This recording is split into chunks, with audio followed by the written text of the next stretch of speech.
Professor Geraldo Alves, seja muito bem-vindo ao Real Time 1. Prazer recebê-lo, reencontrá-lo mais uma vez para a gente falar sobre Manaus do futuro. É um prazer mesmo recebê-lo. Aqui sua poltrona, fique à vontade, tem uma água aqui. Obrigado. Obrigado mesmo por ter vindo. Aqui. Eu que agradeço. Bacana o ambiente. É uma coisa para ficar mais à vontade, descontraído. Deixa eu explicar para o senhor. Aquela câmera lá no fundo, é a câmera 2, ela está mostrando a gente em plano aberto, como a gente está aqui conversando. Mas se em algum momento o senhor quiser enfatizar alguma mensagem, falar diretamente no olhar do internauta, a sua câmera é a 3. Mas pode conversar comigo à vontade que a gente vai captar seu olhar em qualquer momento, tá bom? Tá certo. Bom, eu estou aqui com o professor Geraldo Alves de Souza, professor da Universidade Federal do Amazonas, doutor em Engenharia de Transporte. A gente chama a vinheta e já já a gente volta.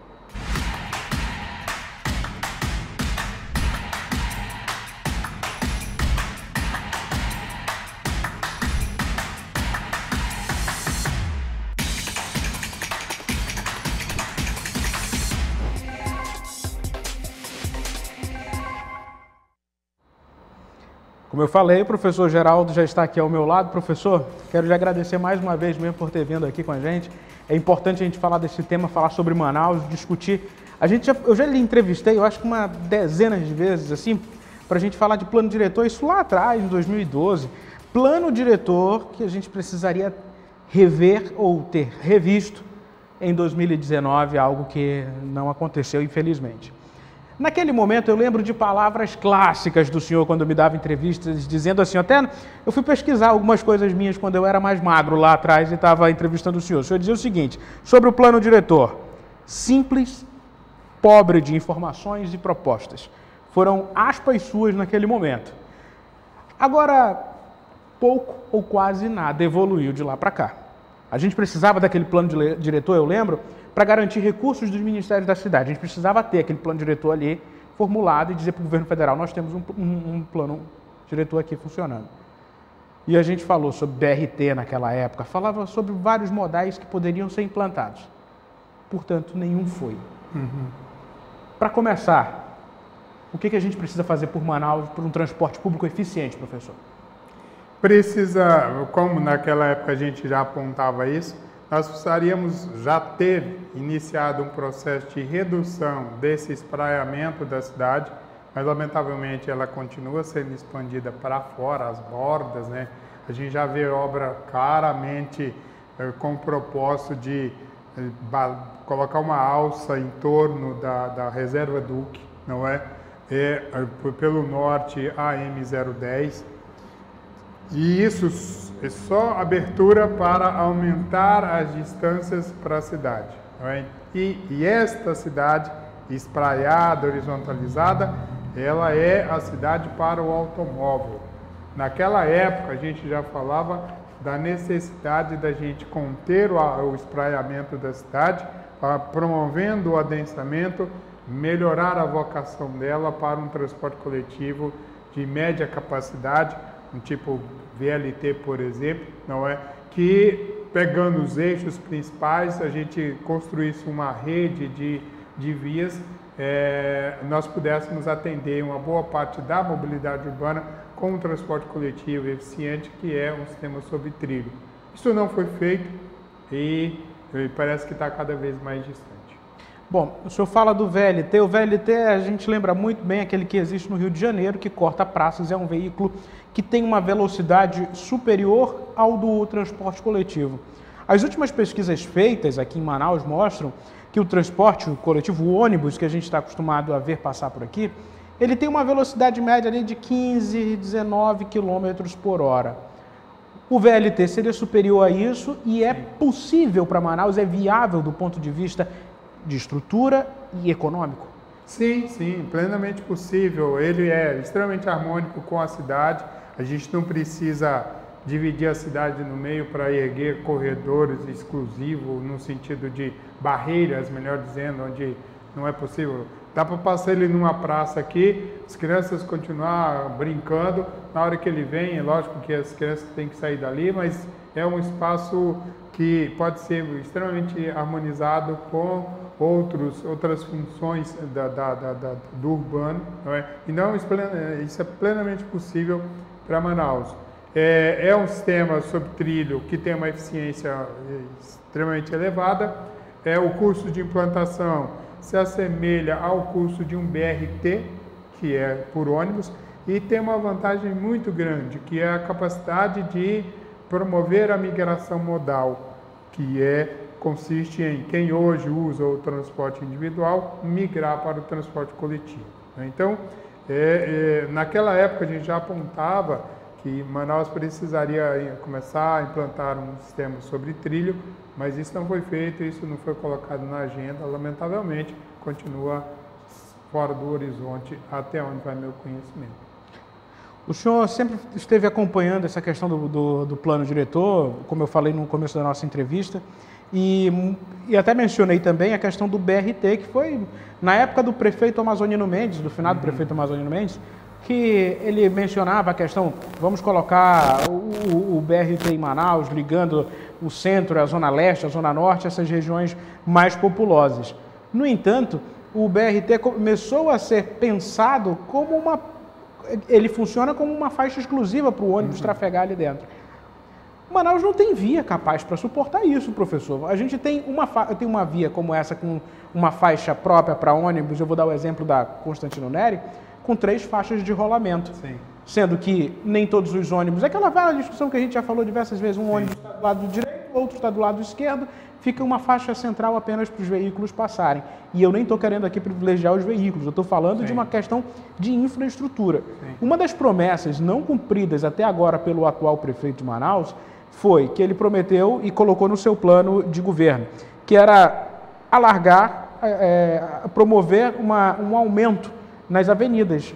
Aí ele cita até desembargador João Machado, que é dos franceses, cita outras avenidas como a Recife. Nada mudou.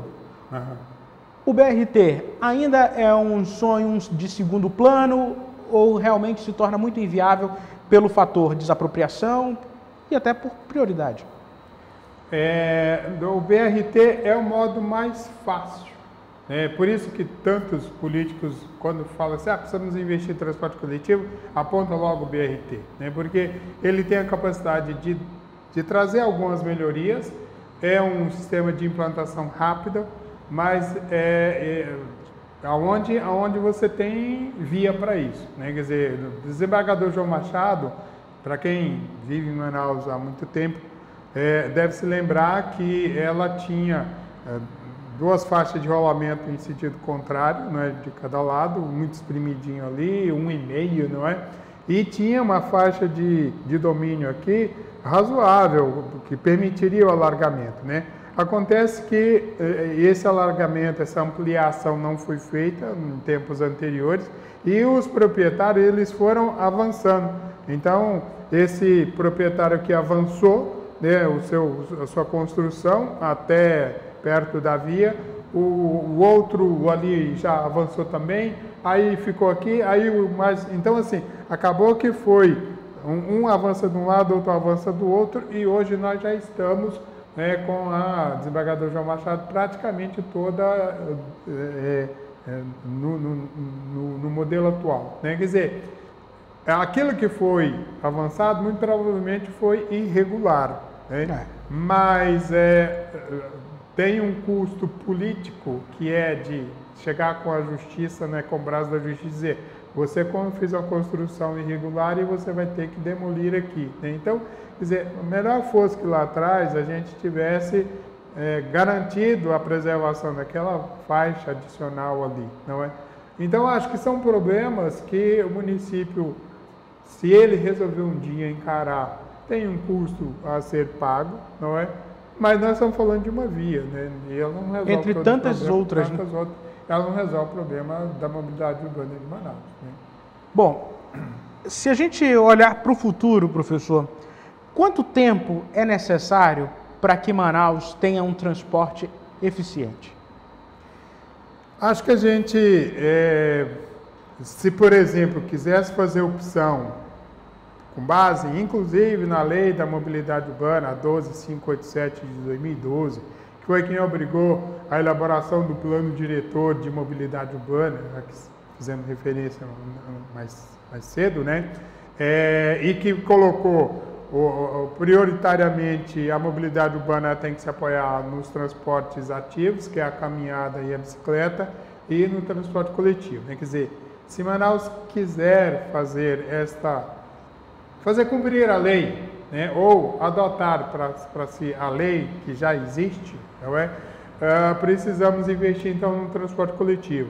Investir no transporte coletivo e em melhoria de calçada e construção de ciclofaixas, ciclovias, isso não demora muito, né? Em uma gestão a gente conseguiria dar grandes avanços. Basta que a gente queira e basta que a gente canalize esforço para isso, né?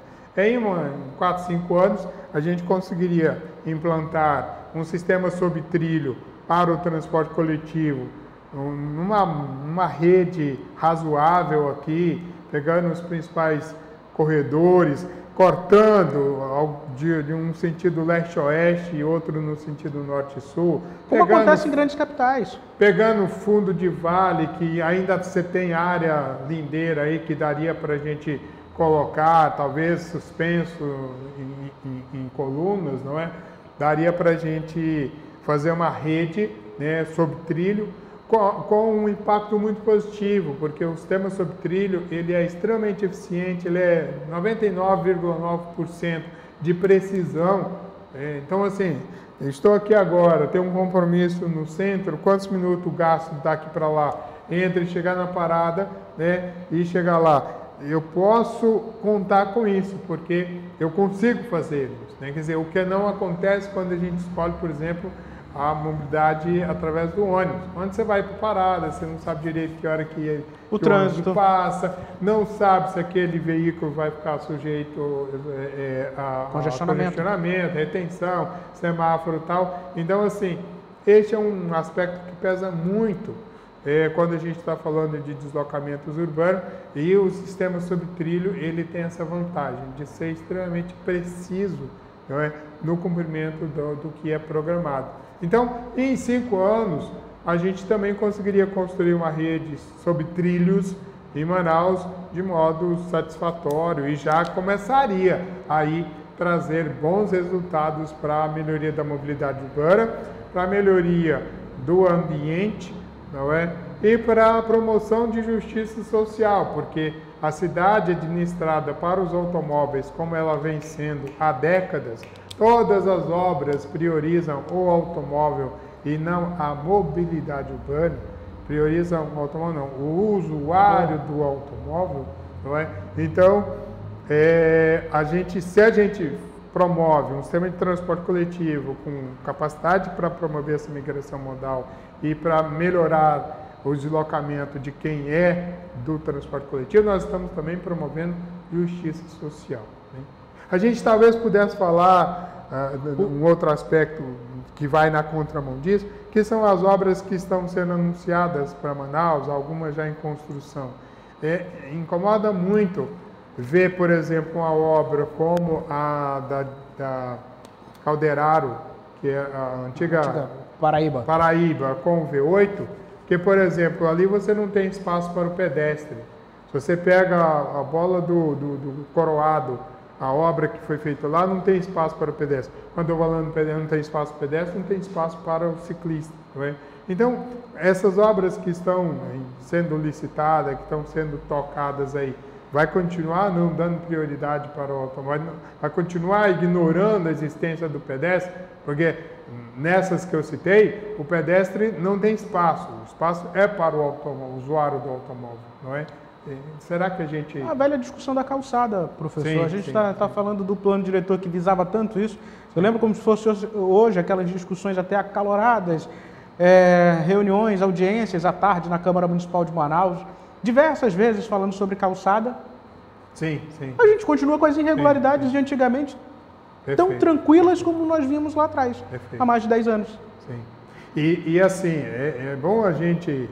talvez trazer também para essa análise o fato de que cadê as patinetes elétricas em Manaus?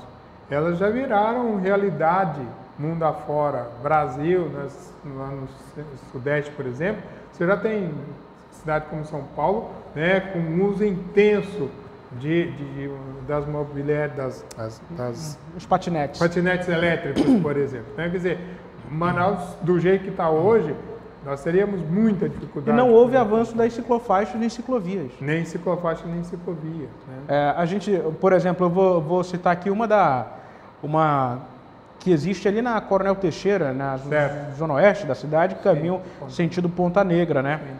Ali foi uma irregularidade criada pelo prefeito Arthur Neto, na gestão do prefeito Arthur Neto, que colocou, mas com pouca sinalização, não estava dentro de um padrão. Porque quem passava de carro lá tinha uma faixa de rolamento pintada de branco, naturalmente é pintada, dentro da ciclofaixa.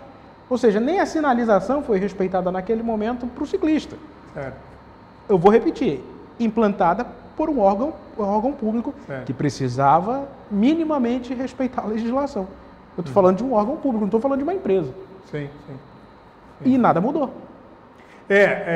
Mas assim, eu acho que antes da gente condenar a faixa de pedestre implantada na Ponta Negra, no Coronel Teixeira, a gente deveria elogiar, porque pelo menos ela foi colocada. Né? Quer dizer, é preferível, nós poderíamos melhorá-la, nós poderíamos... Do ponto de vista o de órgão sinalização. municipal poderia ter feito corretamente, não é que tirar aquela faixa do automóvel ali de dentro, né, remarcar a divisa das faixas de rolamento que é para o automóvel e segregando corretamente a ciclofaixa, não é? Mas assim, ter construído aquela ciclofaixa, eu acho que foi um avanço que a gente deveria, né? Isso sem dúvida. Digamos assim, aprimorá-la e não sacrificá-la, como já sacrificaram aqui do trecho da ciclofaixa que a gente tinha na Avenida das Torres até chegar na ciclovia que está dentro do canteiro central da avenida. Então a gente tinha dos dois lados uma ciclofaixa que ela foi removida com o recapeamento e ela não foi retornada. Eu pedalo ali naquela região, via com contentamento, a gente tinha... Porque assim, para quem pedala, sabe que ter aqueles tachões ali dá uma segurança tremenda para a gente. A gente tem a certeza, ou quase a certeza, de que a gente não vai ter aquele veículo passando, tirando uma fina com a gente como acontece quando a gente está em via trânsito misto, disputando ali a beiradinha da faixa de rolamento. É um exemplo que pode ser seguido, eu não sei, o senhor pode me responder isso melhor, mas um fator que poderia ser talvez aproveitado para Manaus foi o exemplo dado na Avenida Paulista em São Paulo, que o centro da avenida eles tiraram o canteiro central e transformou numa ciclofaixa permanente ali. No domingo a avenida é totalmente fechada, mas na semana você consegue transitar indo e voltando do trabalho naquele centro urbano ali com uma facilidade. Avenidas como essa, eu lembro aqui que, claro, que a gente não tem uma avenida da movimentação que tem a Avenida Paulista, mas tem aqui a Constantino Neri, tem a João Batista, mas foram colocados equipamentos como estações de ônibus ali no centro. Sim, não, eu acho que assim, a gente conseguiria encontrar um jeito, negociando, porque assim, precisaríamos também mudar a mentalidade, né? Quer dizer, nós aqui estamos pensando assim, a gente quer abrir espaço para o ciclista sem mexer com o automóvel, né? Então, eu acho que, primeiro, a gente vai mudar a concepção de mobilidade urbana, né? O foco sai do automóvel para estar nas pessoas, né? Olha como isso é importante, né? Quer dizer, hoje a gente enxerga a mobilidade urbana de Manaus a partir da circulação do automóvel, né? Tem que dar movimento para o automóvel. Praticamente todo o esforço do município está para assegurar a circulação do automóvel, não das pessoas. É tão brutal isso que você tem um agente de trânsito controlando, administrando o trânsito, ele é insensível a um pedestre que atravessar, ele é insensível a um ciclista que está vindo, né? Ele é insensível, passa por o lado de um veículo estacionado sobre a calçada e não chama o guincho e não multa aquele veículo, porque aquele espaço ali é o espaço prioritário para o pedestre, né? Então, assim, o esforço do município é no sentido de dar garantia, dar fluidez para o automóvel. Então a gente precisa tirar este foco do automóvel para trazer para as pessoas. E ao enxergar a circulação das pessoas, a gente passa a enxergar como um todo. Então o automóvel, é o ciclista, é o cadeirante, é o pedestre e tal. E aí, bom, tem as vias que são públicas, como é que nós vamos colocar, como nós vamos dividir? Nós vamos sacrificar um pouco da circulação para o automóvel para abrir espaço para os outros modais, né? Isso a gente faz nas principais avenidas e nas ruas de bairros, é mais tranquilo. Se a gente tira o estacionamento de junto da calçada em fila indiana de uma das laterais, não é? Aqui a gente passa uma faixa, né, de ciclista, por exemplo, uma ciclofaixa nos dois sentidos, com muita tranquilidade, não é? Então, nós poderíamos fazer isso, basta que nós façamos essa escolha. Mas até aqui, o município não escolheu essa mobilidade integral e integrada, né? O transporte coletivo não conversa com os outros modos, a gente não tem espaço para pendurar as bicicletas num terminal de integração, por exemplo, né? A gente não tem espaço para subir com a bicicleta no ônibus, né? Então, a gente não tem uma área de estacionamento prioritariamente para aquele cara que vem com o seu automóvel até o terminal de integração e lá ele sobe no transporte coletivo e quando ele volta, ele pega o seu automóvel e volta para não ter que ir de automóvel até lá no seu destino. Então, pensar na mobilidade urbana de modo integral exigiria essa negociação e, consequentemente, migração de usos, né, de espaço ou troca de uso dos espaços, abrindo espaço para os outros modos, né, tendo como prioritário. No caso da caminhada, o desafio é enorme por conta das calçadas, que ou elas são muito estreitas, além de serem muito irregulares, não é? E nós precisamos de um esforço muito grande para isso. Mas tudo isso é possível ser feito. Talvez não dá para fazer assim, mas começado e perseguido, um plano de governo, um plano de Estado e não de governo, que acaba quando acaba o governo, a gente conseguiria trazer grandes mudanças para Manaus. E Manaus mereceria isso, mas lamentavelmente as décadas estão passando e as práticas não mudam, as práticas são as mesmas, né? As práticas são as mesmas. O senhor fala das práticas sendo as mesmas e, para a gente finalizar, mês passado a gente programou uma matéria aqui, eu até pedi para eles consultarem sobre o tema, que foi os ônibus elétricos que, por exemplo, São Paulo, existe uma legislação agora que proíbe as empresas de utilizarem ou comprarem veículos que sejam movidos a diesel, e sim que sejam com uma energia limpa, veículos elétricos. Agora, Manaus, sendo capital da Amazônia, como é tido esse tema, e encravada aqui nessa região tão vasta, com 97% da cobertura vegetal preservada, a gente ainda tem ônibus movidos a diesel circulando, espalhando fumaça por tudo que é canto, poluição. E nunca se atentou a isso? Pois é, mais um motivo, digamos assim, que nós teríamos para fazer a implantação de um sistema sobre trilho, não é que nós resolveríamos dois problemas. Além da convencimento da população de usar majoritariamente o transporte coletivo público, não é? Nós resolveríamos esse problema, né, da poluição queimando combustíveis fósseis, porque o sistema seria elétrico, não é? Mas assim, é fácil de entender por que as coisas não mudam, porque as escolhas têm sido sempre pelo modo mais fácil, entendeu? Muda de governo, mas as práticas são as mesmas no sentido de fazer aquilo que é mais fácil fazer. É fácil pintar uma faixa na Constantino Nery e dizer, eu resolvi o problema, né? É fácil ir lá, construir um terminalzinho, reforçar aqui a segregação, e é fácil comprar um ônibus e botar ele aqui. Isso a gente resolve em 6 meses. Agora, não é tão fácil a gente conceber um projeto, começar a implantar 1 quilômetro, 2 quilômetros, 10 quilômetros de sistema sob trilho, 20 quilômetros, 50 quilômetros, não é? Porque isso exige continuidade, isso exige política de Estado e não de governo, né? Mas Manaus não tem feito essas escolhas, né? Lamentavelmente, o tempo está passando e as práticas são as mesmas. A cidade continua expandindo, como a gente falou no início dessa conversa, não é? As obras, majoritariamente para priorizar o usuário do automóvel, ignorando o ciclista, ignorando o pedestre. Isso é histórico, isso é histórico.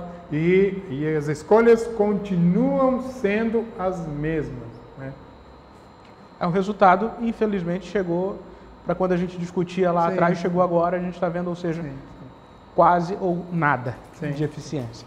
Professor, eu quero lhe agradecer por esse bate-papo muito bom sobre Manaus. O senhor é um profundo conhecedor, admiro muito todo o seu trabalho e é para o senhor uma referência. Eu quero lhe agradecer muito pelo tempo dispensado aqui conosco. Obrigado também pela oportunidade de estar aqui falando sobre a nossa cidade, cidade onde nós vivemos, cidade onde eu pedalo, né?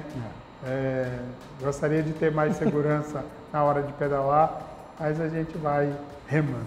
É isso. Muito obrigado. Obrigado ao senhor. Bom, eu conversei aqui com o professor Geraldo Alves de Souza, professor da Universidade Federal do Amazonas, doutor em Engenharia de Transporte e uma referência para todos nós que discutimos esse tema para falar sobre Manaus do futuro. A você, internauta, meu muito obrigado. Curta, comente essa entrevista, compartilhe no seu grupo de WhatsApp e não esqueça de se inscrever em nosso canal no YouTube, é o Portal Real Time 1. Sendo assim que você se inscreve, as notificações, cada entrevista que a gente publica aqui, vai chegar lá na sua notificação do celular e você pode acompanhar, ficar cada vez mais inteirado numa roda de conversa sobre Manaus do futuro, sobre economia. Você tem assunto para discutir com opiniões de especialistas como o professor Geraldo. Meu muito obrigado mesmo e até uma próxima oportunidade.